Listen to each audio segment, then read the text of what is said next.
hechgoh Alloh taolo va shariat ijoza bermaydiki bir ayolga mushkuloti yerini, mushkuloti iqtisodisini, xususan kampul bo'lganligini, zindaligiga, ko'toliklarini boshqa bir taydigaga borib nima qilsa, ifsho qilgay bo'lsa. Eng xatarnoktarin gunoh va sutun fuqaroti bir yerini sindirmoq bir ayolga shudiki, xonavodasini mushkulotini boshqalarga bosib qilgay bo'lsa. Ikkinchisi, bir ayolga durust va halol emasdiki, yeri norizo bo'layotgan kishilar bilan irtibot olgay bo'lsa, borib kelishlik qilgay bo'lsa va hatto bedun ijoza yeri o'yiga ijoza bergay bo'lsa. Qaharlar ko'p mutoji bo'lishlik kerakda. Mardak o'yiga keladiki, ikki mardi degan javoni degan o'yiga o'ltirgandi.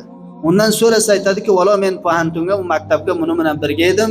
Zarurat bilmadim-ki sizga zang ursam, lihoza buni bilan o'ltiribman." Bu javonga xiyla og'ir edi.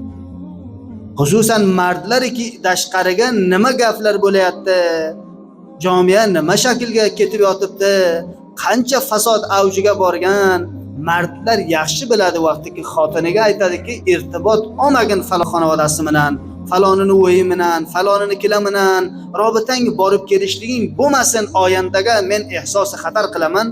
Bojoni dil qabul qilishlik kerak. Noal do'stlar bilan noahl rafoqatlilar bilasizlar jamiyani bir o'zidan erga eltgandi. Jamiyamizga qancha mo'tot kishini ko'rasizlar, o aziz nasli javonlar. Hamma va hammasi zodai noahl rafiqlar bilan, do'st mughrizlar bilan irtibot olganlik jihatdan biladi. Jamiy islomiga ko'rasizki bir kishi tijoratiga, do'kondorligiga, sarmoyasiga shikast yegandi. Habbo dinorga muhtoj bo'lib qolganda, hammasini yig'sangiz noal kishilar bilan hamnishillik o'ltirib turishlik bilan biladi. Jamiy islomiga ko'rasizki bor oromish mardumni o'ylaridan ketgan, hatto obriylari sarozir bo'lib yotibdi, hammasini ko'rsangiz zodasi nimadi? Shu noal kishilar bilan robita olishlik bilan biladi.